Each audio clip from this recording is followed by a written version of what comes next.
A horrific weekend. We'll tell you everything you need to know about what happened in Charlottesville, Virginia, and violence breaking out all over the country. I'm Ben Shapiro. This is The Ben Shapiro Show.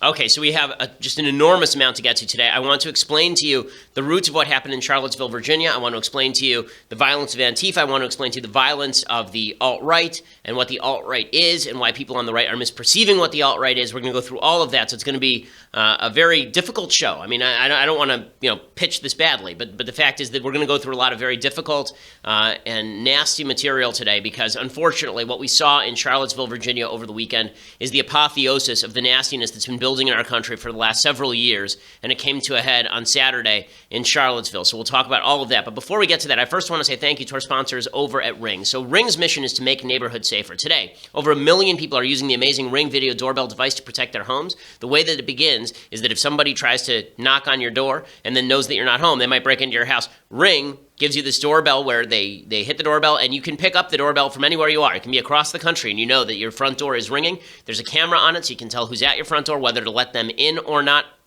It cuts down on home burglaries by a tremendous percentage. And right now, they have security programs for the rest of your home. The Ring Floodlight Cam is one. Just like Ring's amazing doorbell, Floodlight Cam is a motion-activated camera and floodlight that connects right to your phone with HD video and two-way audio that lets you know the moment anyone steps on your property. You can see and speak to visitors and even set off an alarm right from your phone. When something goes bump in the night, you're going to know about it with Ring Floodlight Cam. It's the ultimate in-home security program. With Ring, you're always at home. Save up to $150 off a Ring of Security Kit when you go to ring.com/Ben. That's ring.com/Ben. Again, you get $150 off that Ring of Security Kit. It's such a good product that I've even bought extra products for family members.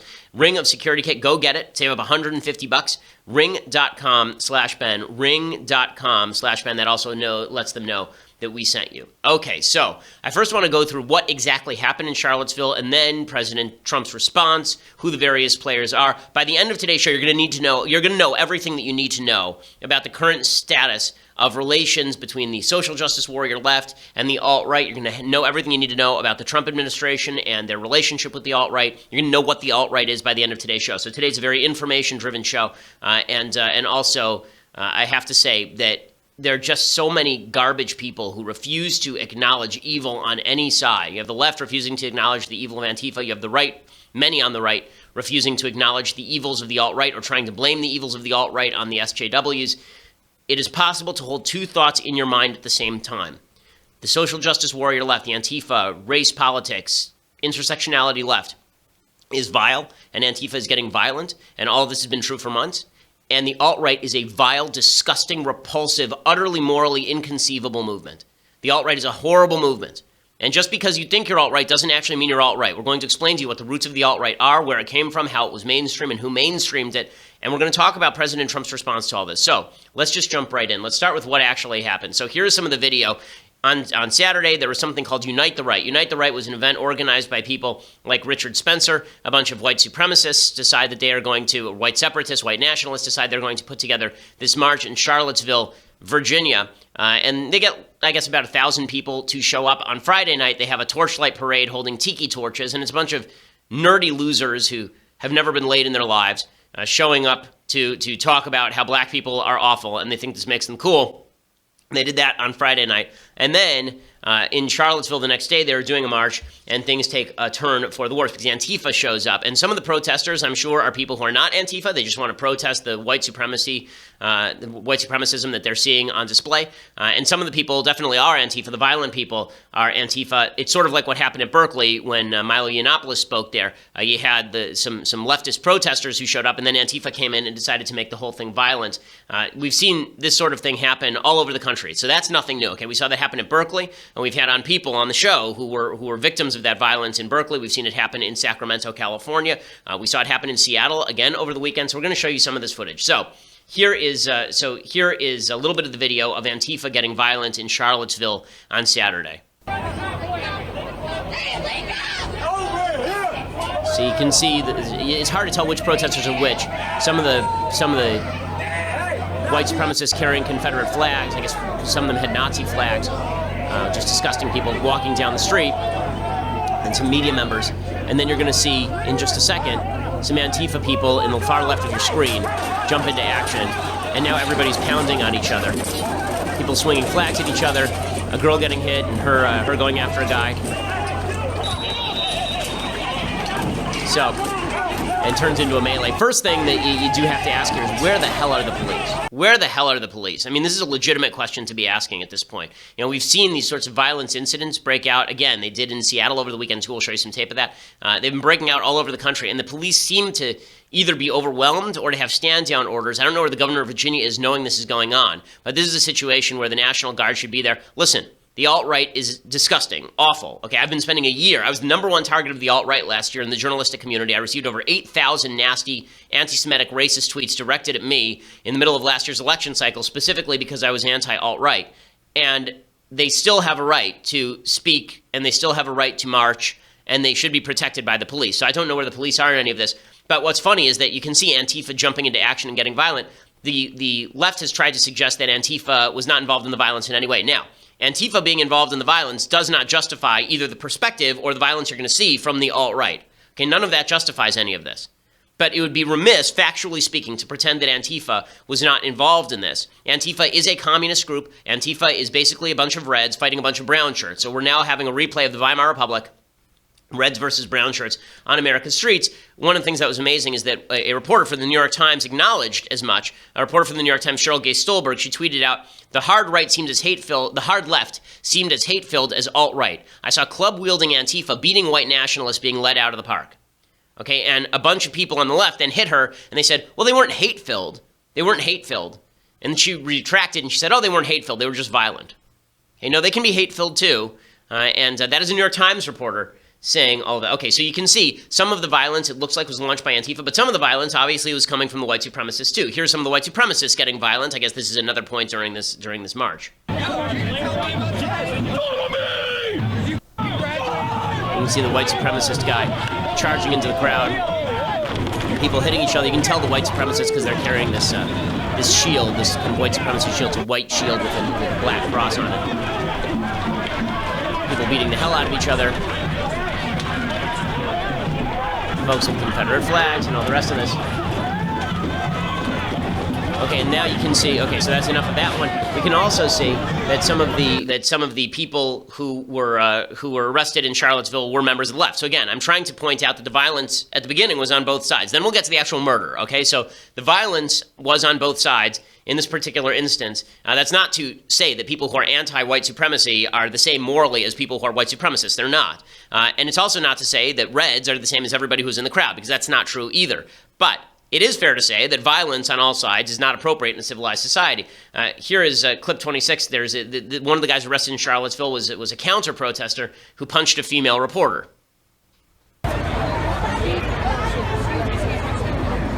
Lauren, I'm sorry, please. Can you put that away? I understand. Can you please put that away?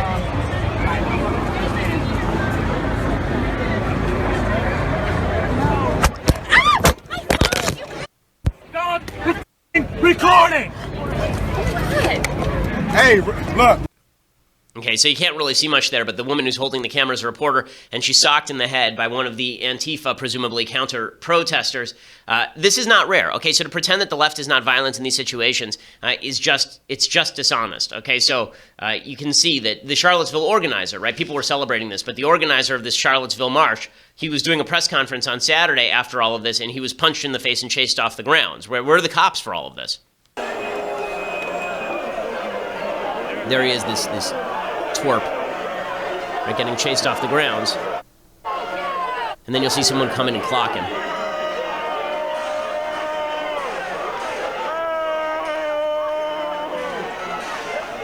Okay, so they chase him away. Again, is any of that justified in a civilized society? No, it really is not. This guy's a piece of crap. That doesn't mean that he gets to punch pieces of crap in the United States. Right, there he goes down. Okay, so again, the violence.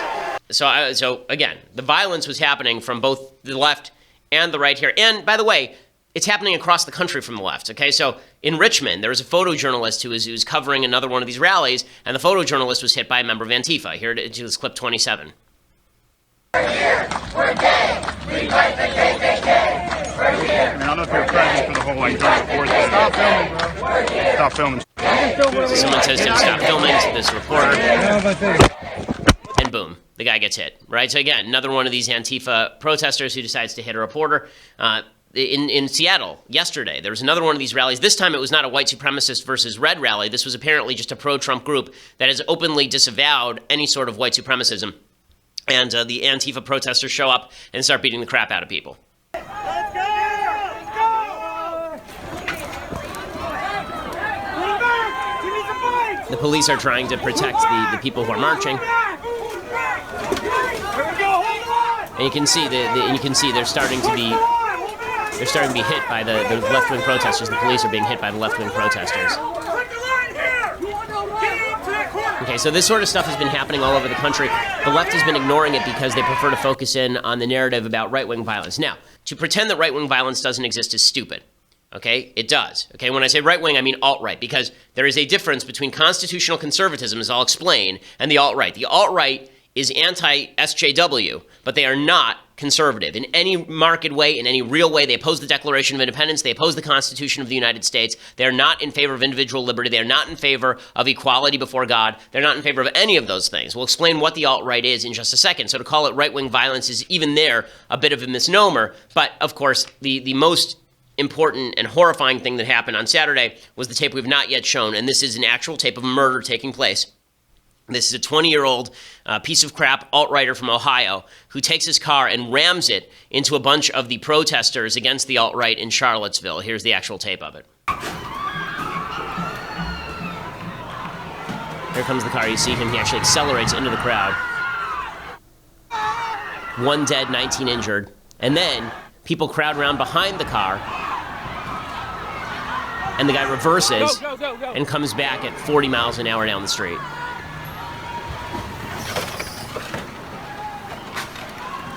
Okay, 1 dead is a 32-year-old woman who's there to protest against these alt-right pieces of human debris. Just awful, awful, awful, awful in every way. Just awful in every way. So, in a second, I'm going to explain to you what exactly the alt-right is, where it came from, why it's important, and why it is that everyone of good conscience has an obligation to call out the alt-right for what it is, how it got prominent. Because I think the difference here, what we're seeing now, and this is the problem, there have been white supremacists my entire life. Okay, there's a guy named Buford Furrow, who when I was probably 11 years, let's see, it was 97, I think. So maybe I was a little younger. Maybe it was 95 or something. Buford Furrow was a white supremacist who came in to Los Angeles. He scoped out the Simon Wiesenthal Center. I went to high school next to the Simon Wiesenthal Center. He scoped it out because he wanted to shoot a bunch of Jews. When he saw there was security, he left. He went over to the JCC in the West Valley, and he proceeded to shoot a bunch of people at the JCC in the West Valley. White supremacist violence has been a thing in the United States for a long time. Since 2001, there have been an enormous number of white supremacist attacks on people in the past few months. There have been an enormous number of white supremacist attacks on people. To pretend that these don't exist is to ignore reality.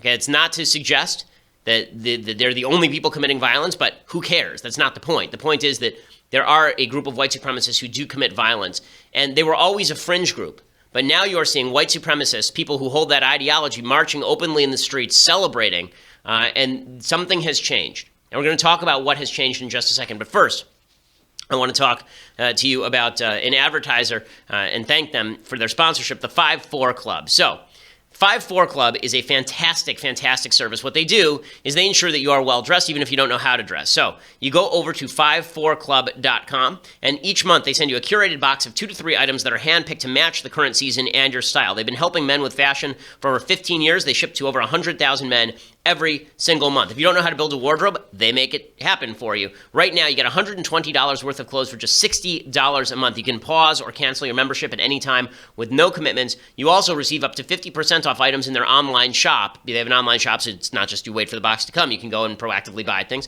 Access to exclusive members-only items, free shipping, size exchanges. Right now, go to 54club.com. You spell out 5 and you spell out 4, so 54club.com right now. Enter promo code Ben. They'll give you 50% off your first month's package plus a free pair of sunglasses. So that means you get $120 worth of clothes for just $30 for that first month. Plus, you get a free pair of sunglasses. That's 50% off your first package at 54club.com. FIVEFOUR club.com.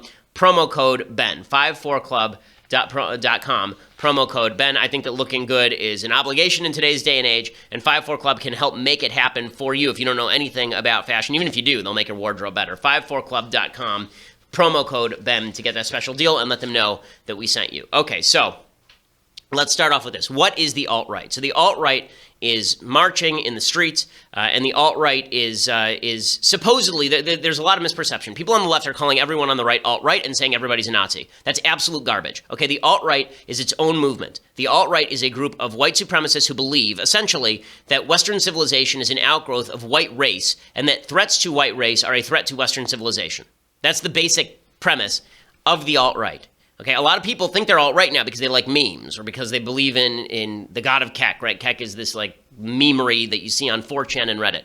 A lot of people who think that if they post a frog, that makes them a member of the alt-right. That's not what the alt-right is. The alt-right has a basic root philosophy. What happened over time is that the alt-right was mainstreamed by a group of people who decided to broaden the definition to include people who liked frog memes. Okay, they decided to broaden the definition, and then they used that broadened definition in order to make the claim, basically, that they were a big movement that had a lot of support. And then you saw people like Donald Trump and Steve Bannon, yes, the President of the United States, yes, his chief strategist, give legitimacy to the alt-right and refuse to condemn them in the middle of the campaign, which gave them added impetus. And now you see them marching openly in the streets. So, was Charlottesville Trump's fault? No, of course Charlottesville wasn't Trump's fault, any more than what happened in Dallas a year ago was Barack Obama's fault, where a guy who believed a lot of the slogans of Black Lives Matter went out and shot a bunch of cops. Okay, you're only responsible for violence if you are rhetorically calling for violence. Trump has never done that. What he is responsible for, in some degree, is mainstreaming the alt-right and not treating them as a cancer to be excised from the conservative movement that they really are. Okay, and again, I'm talking about what the alt-right actually means, not what you think it means, not what people in the media think it means. The media has an interest in pretending the alt-right's a big movement that includes people like me. 2 weeks ago, they were labeling me alt-right. Okay, I was the #1 target of the alt-right in 2016. That's fully insane. And then there are a bunch of people in the alt-right who have a drive to call people alt-right who aren't, because that way they get to claim that they're a bigger movement than they are. But here's what the alt-right actually is. So some of the supposed thought leaders of the alt-right are people like Jared Taylor. Jared Taylor is the creator of American Renaissance, which is a racist website. And here is Jared Taylor talking about what exactly the alt-right is. Why don't we let the leaders of the alt-right define what the alt-right is? Here is Jared Taylor. As a long-standing member of the alt-right, this is how I see it. We are a broad dissident movement that includes many different websites, organizations, and viewpoints. Some members hold distinctive positions on sex roles, trade and free markets, forms of government, and foreign policy. But they all agree on one thing: equality is a dangerous myth. The alt-right is united in rejecting the current dogma that all races are equal. Races are different. They differ in average levels of intelligence. They do not build identical societies.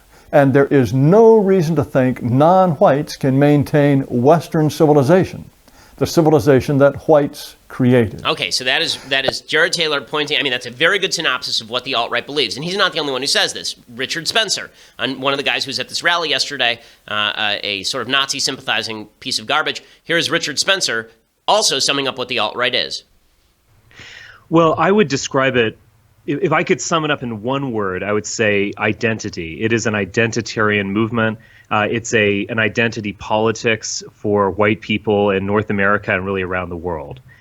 So that's what the alt-right is, just in one sentence or a bumper sticker. Okay, and he's not the only one either. Vox Day, who's another member of the alt-right, again, one of the alt-right thought leaders. All these guys are very active online. All these guys are very active in promoting their perspective. They have a lot of followers on places like 4chan and Reddit, and they latched onto Trump for a reason I'll explain in a second. Here's Vox Day making the same exact description as Jared Taylor and Richard Spencer. People tend to look at our Richard Spencer, who is the head of the National Policy Institute, and also some guys like Ramsey Paul. Some people even look at Mencius Moldbug and Nick Land, but they're really more neo-reactionaries than alt-right proper. Some folks have even looked at me. I think probably because Milo called me an alt-right figurehead a few months ago. So this should be a fringe movement, right? A bunch of people who believe that equality before law is not a thing, that racial equality is not a thing, that even the concept of people being equal as individuals is not a thing because we are all characterized by our race. So this was a fringe movement. The left has made it more of a movement because the left has embraced an identity politics of its own. The left has basically said, okay, you are a white male. You white males, you exist because of white privilege, and therefore you must be moved out of power. Right? We have identity politics. And so a lot of white people like Vox Day and Spencer and Taylor, they say in response, okay, well, you have your identity politics. We'll have our identity politics. We'll have white identity politics. We will be a group of people who stands up for white pride because white people are awesome. Right? This has been the response. And that has come along with a lot of anti-SJW stuff. So a lot of people who are just anti-SJW, anti-social justice warrior, but who aren't believers in racial inequality and racial disparity, who aren't advocates of racism and anti-Semitism, a lot of those people, they fell into the trap of thinking that they are allies with people like Vox Day and Richard Spencer and Jared Taylor. And there have been a couple of figures who've been very prominent in helping to mainstream the alt-right. One of these, unfortunately, is a guy who directed a lot of his sort of alt-right followers at me on Twitter and became very popular, Milo Yiannopoulos. So Milo is very popular. He's very popular because a lot of the stuff that he said on campus, a year ago about feminism, a lot of it is irreverent, and some of it is funny, and all of it is crazy and out of the box. And he says inflammatory things deliberately, and all of this. Okay. But Milo was very, very instrumental in mainstreaming the alt-right and treating the alt-right as an intellectual movement that ought to be respected and given its fair hearing. This was his shtick, right? His shtick was he was going to pander to the alt-right. He later came out and said, I separate off from the alt-right. They're not me. I have problems with the alt-right. But that didn't stop him from going on national television and talking up the alt-right and saying he just wanted to give them a fair hearing. Here he is on CNBC last year doing exactly this. No, I mean, I've never identified as the alt-right. The press seems determined to crown me the queen of it. All I've done is give them a fair hearing in the press. I think that white identity and white nationalism is a little misleading. I think it's more accurate to say that the alt-right cares about Western supremacy rather than white supremacy. It cares about Western values. It cares about liberal, capitalist, Western democracy, democratic values, freedom, equality, that kind of thing. And it sees, various threats to those on various fronts. Okay, so you see what he's doing here. Okay, Milo knows better than this, okay, because he's been dealing in these circles for a long time. He apparently used to call himself Milo Wagner, okay? Milo knows what he is doing here. And what he is doing here is he's broadening the definition of alt-right. It's very clever. He's broadening the definition of alt-right on national television to now encompass a larger group. And this serves two people, right? Or it serves two groups. It serves the alt-right itself, which now gets to claim a larger constituency. And it serves the left, which gets to lump in everybody who believes in Western civilization with people like Jared Taylor, Richard Spencer, and Vox Day. Here's Milo writing on the alt-right last year. This was the seminal piece that really brought the alt-right to public knowledge. There's a piece called The Establishment Conservative's Guide to the Alt-Right. It was written by Milo along with a guy named Alan Bakari who wrote at Breitbart.com. This is about a month after I left Breitbart. And here's what Milo wrote. Quote, there are many things that separate the alternative right from old-school racist skinheads. Alternative right is a term coined by Richard Spencer. That is alt-right. Alt-right stands for alternative right. There are many things that separate the alternative right from old-school racist skinheads to whom they are often idiotically compared. But one thing stands out above all else: intelligence. Skinheads, by and large, are low-information, low-IQ thugs, driven by the thrill of violence and tribal hatred. The alternative right are a much smarter group of people, which perhaps suggests why the left hates them so much. Right? The left doesn't hate them because they're racist. The left hates them because they're dangerous. They're dangerously bright. This is all Milo, okay? This is Milo writing. The media empire of the modern-day alternative right coalesced around Richard Spencer during his editorship of Takis magazine. In 2010, Spencer founded AlternativeRight.com, which would become a center of alt-right thought. Alongside other nodes of Steve Saylor's blog VDare and American Renaissance, Alternative Right became a gathering point for an eclectic mix of renegades who objected to the established political consensus in some form or other. You see what's happening here? Do you see how evil what's happening here is? Taking the evil philosophy of people like Jared Taylor and Richard Spencer and Vox Day. Milo wrote the foreword to Vox Day's book, okay? They're taking the political philosophy that Milo knows well and then broadening it out to suggest that it applies to everyone who wants to defend Western civilization. I want to defend Western civilization. I've spent my entire career defending Western civilization. I've spent my entire career defending the Declaration and the Constitution. My original break with Milo online actually came not over the Michelle Field stuff or the Trump stuff or any of that stuff. They deleted his account, so you should be able to look it up. But it came originally over Milo suggesting that constitutional conservatism was dead and ought to be replaced by the alternative right. Okay, that's where the break came on Twitter. So what he did here by mainstreaming the alt-right was create the feeling that they were a burgeoning movement. It wasn't just Milo, there were other people doing it too. Steve Bannon, who at the time was running Breitbart, which was making Milo its star figurehead, Steve Bannon said, we are the meeting place for the alt-right. He celebrated that they were the meeting place for the alt-right. Then he became the head of Trump's campaign, and now he's the chief strategist at the White House. And meanwhile, President Trump, and yes, Trump bears some responsibility in the growth of the alt-right. President Trump, we will just go right through the timeline. He continually, during the campaign, refused to disassociate from alt-right figures or even racist figures. Okay, this is, I hate to go back and play this stuff, but it's now relevant. Okay, here's a flashback. This is from March 2016, the same month that Milo wrote this piece. This is Trump refusing to denounce the KKK and David Duke. Well, just so you understand, I don't know anything about David Duke, okay? I don't know anything about what you're even talking about with white supremacy or white supremacists. So I don't know. I mean, I don't know, did he endorse me or what's going on? Because, you know, I know nothing about David Duke. I know nothing about white supremacists. And so you're asking me a question that I'm supposed to be talking about people that I know nothing about. But I guess the question from the Anti-Defamation League is, even if you don't know about their endorsement, there are these groups and individuals endorsing you. Would you just say unequivocally you condemn them and you don't want their support? Well, I have to look at the group. I mean, I don't know what group you're talking about. You wouldn't want me to condemn a group that I know nothing about. I'd have to look. If you would send me a list of the groups, I will do research on them, and certainly I would disavow if I thought there was something wrong. But you may have groups in there that are totally fine, and it would be very unfair. So give me a list of the groups, and I'll let you know. Okay, and then Chapter kept repeating the Ku Klux Klan, and Trump wouldn't go there. Okay, that was not the only time Trump did this. Trump was asked on national television by Wolf Blitzer on CNN about denouncing anti-Semitic attacks on a journalist named Julia Joffe. I haven't read the article, but I heard it was a very inaccurate article, and I heard it was a nasty article. I'm married to a woman who's a very fine woman. She's a very fine woman. She doesn't need this, believe me. She was very, very successful. She did tremendously well as a top model. She made a lot of money, and she's a nice person. And I guess some of the article says that she would go in at night and she would stay. She wasn't a party person. It's not her thing. But this is a very high quality woman who loves people and has a big heart. She doesn't need to have bad things said about her. And I heard the article was nasty. Now, I haven't read it, but I heard the article was not what it should be. They shouldn't be doing that with wives. I mean, they shouldn't be doing that. Melania, as a top model, they sent pictures around to Utah, and it wasn't even, it wasn't even like a naked followed these anti-Semitic I don't know about that. I don't know anything about that. You mean fans of mine? Supposed fans of yours posting these very angry. You'll have to talk to them about it. But your message to these fans is? I don't have a message to the fans. A woman wrote a article that was inaccurate. Now, I'm used to it. I get such bad articles.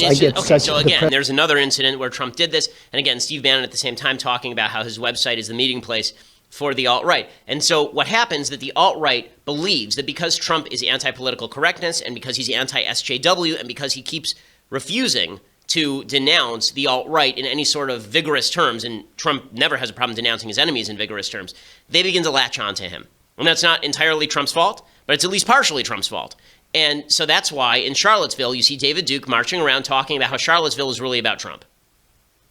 What does today represent to you? The camera's right here. What does today represent to you? How you doing? This represents a turning point for the people of this country.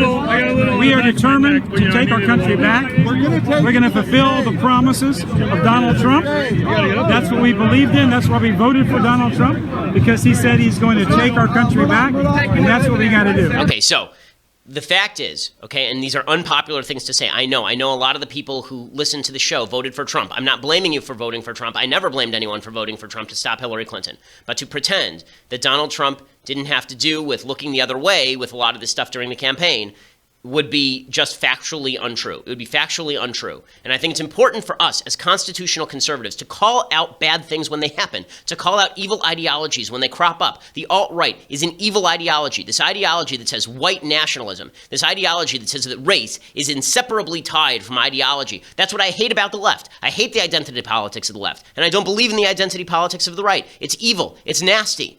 You think I stand with the people who are flying Nazi flags and Confederate flags and David Duke marching around? Why is this difficult? This is the easiest thing in the fricking world to denounce. Just denounce it. What the hell is wrong with people? And this idea that we went for a year without denouncing it, or making excuses for it, or patting it on the head because we thought it was an important movement, an important constituency. You know what? It's not an important constituency. It's like 5 people. Number one, it's not a lot of people. Number two, even if it were 1 million people, even if it were 5 million people, even if it were 30 million people, you do not pander to the worst people the planet has to offer. You do not pander to Americans who don't understand what Americanism and promote an ideology that is contra Americanism. You do not do that for political gain. That is sick and it is vile.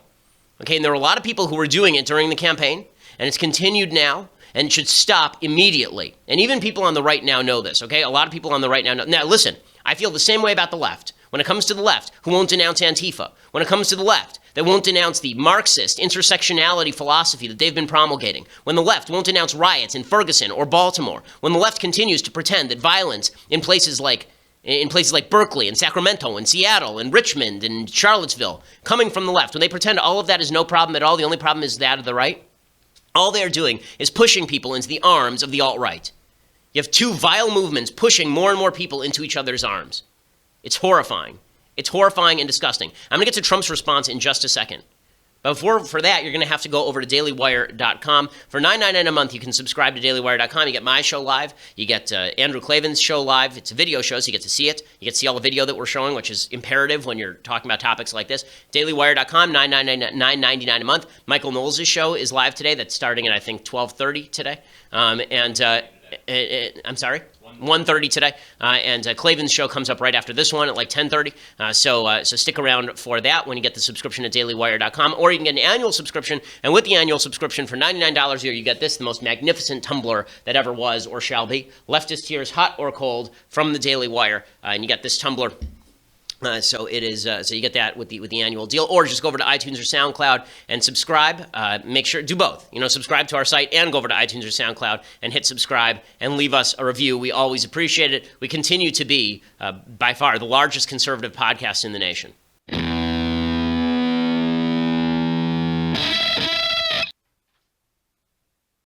So why is all of this relevant? It's relevant because, we don't have to go nuts every time a horrible thing happens in the United States. People are killed by evil people in the United States every day. We do have to call it out when we see that the President of the United States, once again, refuses to openly call out the alt-right.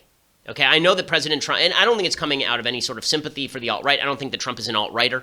I don't think that Trump is a racist. I don't think he's an anti-Semite. I do think that President Trump has this unfortunate and kind of gross Achilles heel where anybody who supports him in any way, anybody who's been warm to him gets warm treatment from Trump, and anybody who's mean to him gets nasty treatment from Trump.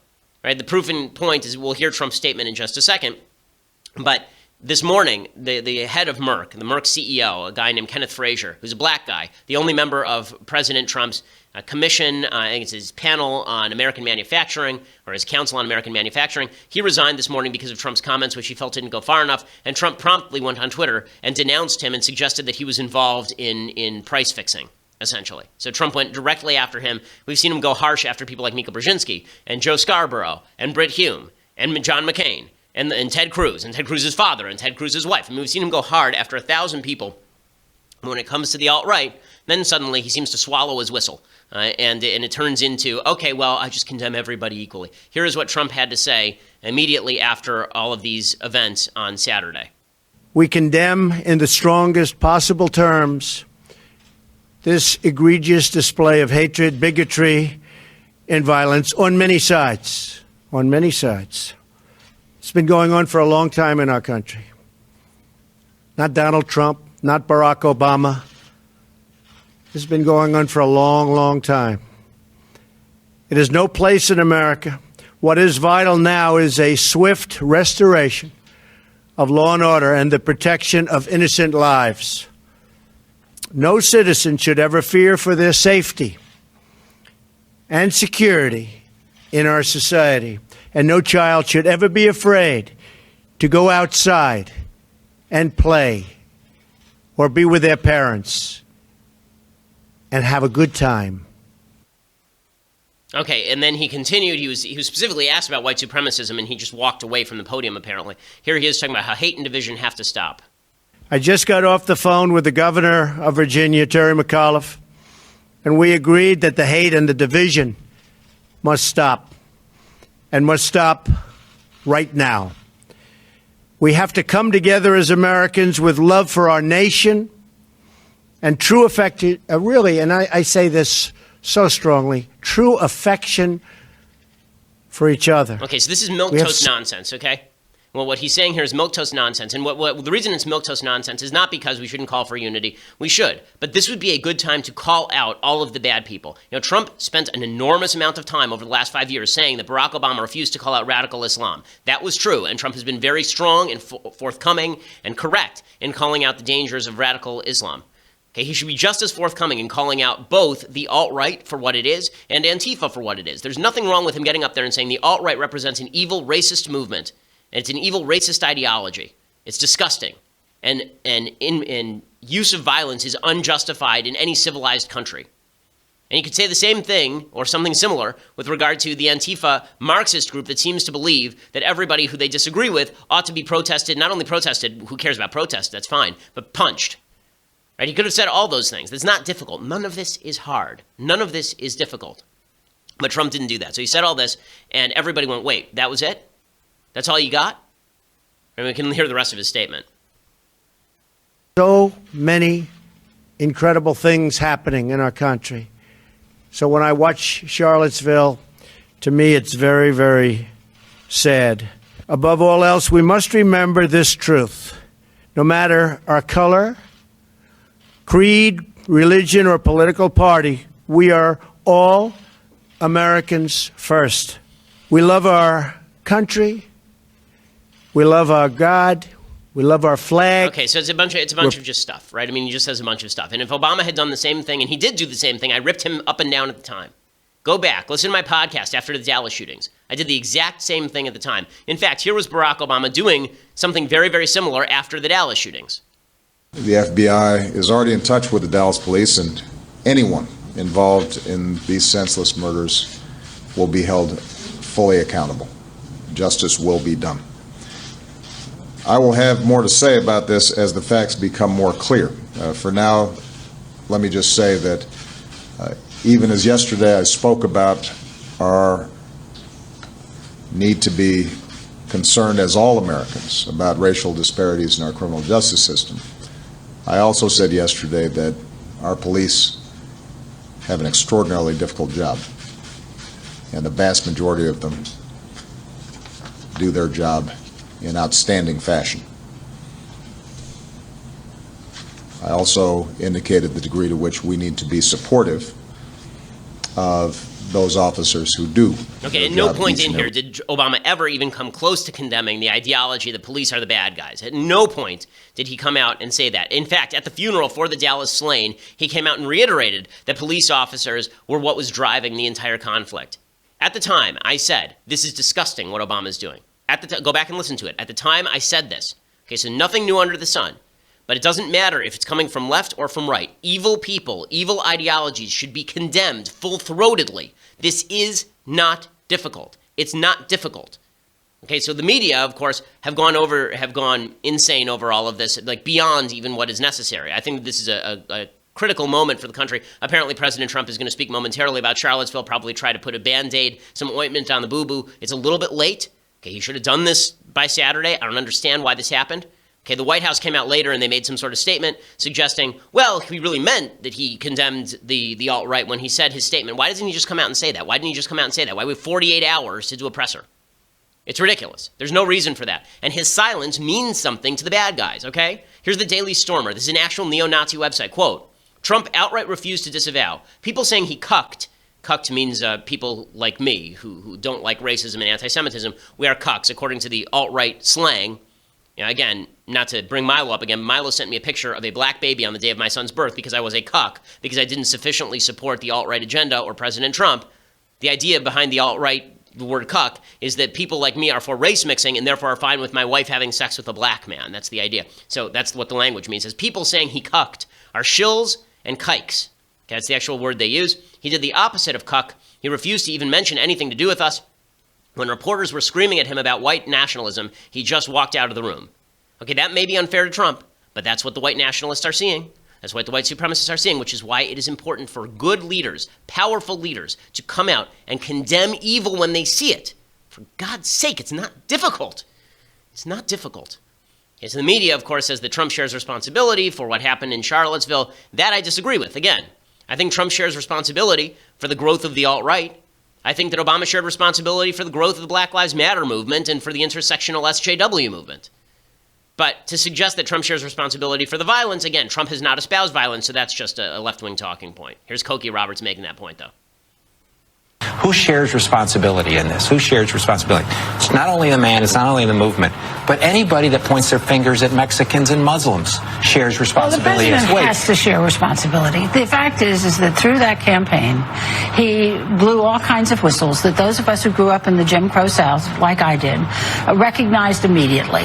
It was just calling out to these white supremacists who then felt empowered by it. And the president now not calling them out. You know, he should listen to Nikki Haley, his now UN ambassador. She's the person who started bringing down Confederate monuments. To the point. And she did it so graciously in exactly the right tone. Okay, so after the killings at Mother and Emanuel. here she is talking about Confederate monuments as though it's Confederate monuments that are really driving all of this. Okay, the Confederate monuments have been around for a long time. It's not the Confederate monuments that are driving all of this. I think there's good arguments to be made on both sides of the Confederate monument issue, but I don't think that the argument is that Trump created the violence in Charlottesville, because that's not right. By the same token, you have people from the right defending Trump's response. Tom Bossert is one of Trump's aides, and he gives an absurd explanation for Trump's comments. The president not only condemned the violence and stood up at a time and a moment when calm was necessary and didn't dignify the names of these groups and people, but rather addressed the fundamental issue. And so, Jake, what you need to focus on is the rest of his statement. The president didn't just call for human beings to respect one another, which is his pragmatist core, fundamental bare minimum, but he called for ideally Americans to love one another, for all God's children to love one another. Okay, that idea that he didn't want to dignify the alt-right by naming them, they didn't want to dignify them, it's absurd. Trump did an entire speech last week on MS-13. Okay, his whole point over and over has been that you must name the bad guys, otherwise you can't fight them. He's only said that 1,000 times over the course of his career. Okay, H.R. McMaster, there's a desperate attempt by someone in the White House to try and cover for this, and that's fine. I mean, I think that Trump needs to correct this as soon as possible. I assume he's doing that right now as we speak. Here's H.R. McMaster trying to pretend that Trump actually did a sufficient job. Well, the president's been very clear. We cannot tolerate this kind of bigotry, this kind of hatred. And what he did is he called on all Americans to take a firm stand against it. This is a great opportunity for us to ask ourselves, Can you stop it right there? What are we teaching? What is it? Okay, take a stand against it, against bigotry, against hatred. This is the same sort of nonsense that Trump kept saying was unacceptable throughout his campaign. You can't just say that radical Islam is just hatred or bigotry. You have to say what it is. What is the problem? Even Anthony Scaramucci, the Mooch, was on TV yesterday. Even when we've lost Newt Gingrich said Trump should have been stronger on this. And then the Mooch came out and said that Trump should have been stronger on this. When you've lost the Mooch and Gingrich, that's a pretty good indicator you didn't do a good job with this. I think he needed to be much harsher as it related to the white supremacists and the nature of that. I applaud General McMaster for calling it out for what it is. It's actually terrorism, and whether it's domestic or international terrorism, with the moral authority of the presidency, you have to call that stuff out. Okay, so I think that in the end, what we're watching in the United States, and this is the scary part, what we're watching right now, and this is why strong, powerful, moral leadership is necessary. If we're not careful, we're going to end up with a red versus brown shirt situation in the United States. That's what you're watching on the streets in Charlottesville. It's what you're seeing in Seattle. It's what you're watching, not in Seattle so much. They're just seeing reds, not even brown shirts. But it's what you've been seeing in places including Berkeley or Sacramento. You're seeing an alt-right movement that is racist in nature, fighting a red movement that is violent in nature, and they're going right at each other. And all that happens is that people play off one another for power. Okay, to understand the rise of the Nazis, and we're not in that moment, I hope to God, but to understand the rise of the Nazis, you have to understand most Germans did not believe in the Nazi Party. Most Germans just hated the Reds for taking over towns and threatening the country. And so they thought that the Nazis would stop them. This is some tape of Joseph Goebbels making exactly the same sorts of points that Richard Spencer and Jared Taylor and Vox Day like to make. Here's Joseph Goebbels talking about how he and the Nazis are going to end the Red Terror. It was called the Red Terror in 1931, 1932. Hundreds of people killed in street battles between the SA, which was the Hitler stormtroopers, and the Reds, which were the communists. Here's Joseph Goebbels, one of the most evil men in history, talking about this. It says, the end of the Red Terror is closer than you think. Communists expect to get the worst drubbing you've ever had. And then you see the cheering throngs. Right? This is the 1933 election. as the 1933 election. They're even flying the same. We can stop it there. That of course is tape from the Nazi era. They're even flying the same flags. You saw Nazi flags in Charlottesville. You saw communist flags in Charlottesville. It is so easy to fall into the trap of thinking that the enemy of my enemy is my friend. The enemy of my enemy is not necessarily my friend. They may also be an enemy of Western civilization. It is possible that in a fight between Nazis and communists, everyone is bad. It is possible that both ideologies are vile. It is possible that violence on all sides is vile. And if we don't have leadership that can say all this, then I don't know what to tell you. Not just in vague terminology, not just everybody has responsibility, not just violence and bigotry on all sides. No, call out the ideology, because if you don't do that, people are going to label conservatives alt-right, people are going to label liberals SJW left, okay, and we're all going to just polarize into these two opposite camps that are the worst of the worst. Okay, so very quickly, time for some things I like and then some things I hate. So, things I like, if you don't know anything about the history of the Third Reich and how it rose and why this is all very, very dangerous, you need to read William Shirer's The Rise and Fall of the Third Reich, A History of Nazi Germany. It's, I would say, the second best book on the history of Nazi Germany that I've read. The best is this three-part series by Richard Evans, but this is a very deep, detailed book by a guy who was present in Nazi Germany during the rise of the Nazi Party. Again, the book is The Rise and Fall of the Third Reich. It is a slog. It is a very long read. It's like 900 pages. But when you finish, you'll be more scared for civilization when you finish than you are now, as well you should be, because civilization is a fragile thing, and what we are watching is the greatest civilization in history and tension simmering under the surface that threatened to tear it apart. Okay, time for a quick thing I hate. So, the thing that I hate today is Bill Maher on Friday night. He dislikes President Trump so much that he is hoping the stock market crashes so that Trump falls apart. Here's Maher making this case. I thought he would crash the stock market, and I still think he will. I'm hoping, actually, because that's one thing that would maybe lose him a lot of support in the Republican Party. But I thought and predicted, and I was wrong, that the stock market hates volatility and uncertainty, and who is more volatile than Donald Trump? But I guess I underestimated their greed, because they still want their tax cut. Okay, so again, one of the big problems here is that the left is so focused on taking down President Trump, they don't actually want what's good for the country. And I would say that there are people on the right who sometimes are so focused on protecting President Trump that they don't want what's good for the country either. How about we all want what's good for the country, and we all want policies from our politicians and moral stances from our politicians that are good for the country. And if people don't uphold those moral stances on either side, we call them out. This is not difficult. Politics is valuable. Politics is necessary. Politics reflects deeper values. But if we can't share values of decency, if we can't share values of freedom and liberty to say what we want, if we can't share values where we hope for prosperity for the country, then we're just doing it wrong. We're just doing it wrong. We've become nihilists. And God forbid we should become nihilists and destroy the greatest civilization the world's ever known. Okay, we'll be back tomorrow. I'm hopeful that President Trump will correct his errors of the weekend. I hope that President Trump forcefully condemns the alt-right and begins his separation from them as well he needs to do. We'll talk about it either way. I'm Ben Shapiro. This is The Ben Shapiro Show.